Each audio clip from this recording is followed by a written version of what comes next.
Praise the Lord. എല്ലാവർക്കും സ്നേഹവന്ദനത്തെ അറിയിക്കട്ടെ. 1 പത്രോസ് 5-ാം അധ്യായം 7-ാം വാക്യത്തിൽ നാം ഇങ്ങനെ വായിക്കുന്നു: അവൻ നിങ്ങൾക്കായി കരുതുന്നതാകയാൽ നിങ്ങളുടെ സകല ചിന്താകുലവും അവൻ്റെ മേൽ ഇട്ടുകൊള്ളുവീൻ.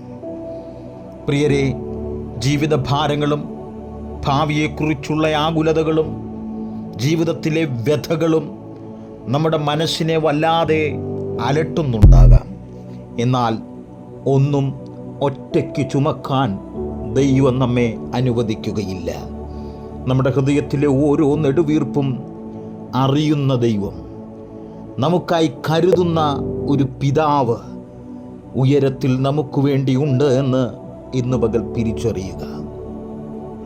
നിന്റെ സങ്കടങ്ങളും പ്രയാസങ്ങളും അവിടുത്തെ പാദപീഠത്തിങ്കൽ ഇറക്കി വയ്ക്കുക. നമ്മുടെ ചിന്തകൾക്ക് അതീതമായി പ്രവർത്തിക്കുവാൻ ദൈവത്തിന് കഴിയും. ഇന്ന് നിങ്ങൾ ഭാരപ്പെടുന്ന കാര്യങ്ങൾ ദൈവത്തിൻ്റെ കരങ്ങളിൽ ഏൽപ്പിക്കുമ്പോൾ അവിടെ ദൈവത്തിൻ്റെ സമാധാനം നിങ്ങളെ തൊടുവാൻ ഇടയായിത്തീരും. അവിടുത്തെ കരുതൽ ഒരിക്കലും പരാജയപ്പെടുകയില്ല. വിശ്വസ്തനായ ദൈവത്തിൽ പൂർണ്ണമായി ആശ്രയിക്കുക. അവൻ നിങ്ങളെ വഴി നടത്തുകയും നിങ്ങളുടെ ഭാരങ്ങൾ ലഘൂകരിക്കുകയും ചെയ്യുമെന്ന് ഇന്നു പകൽ തിരിച്ചറിയുക.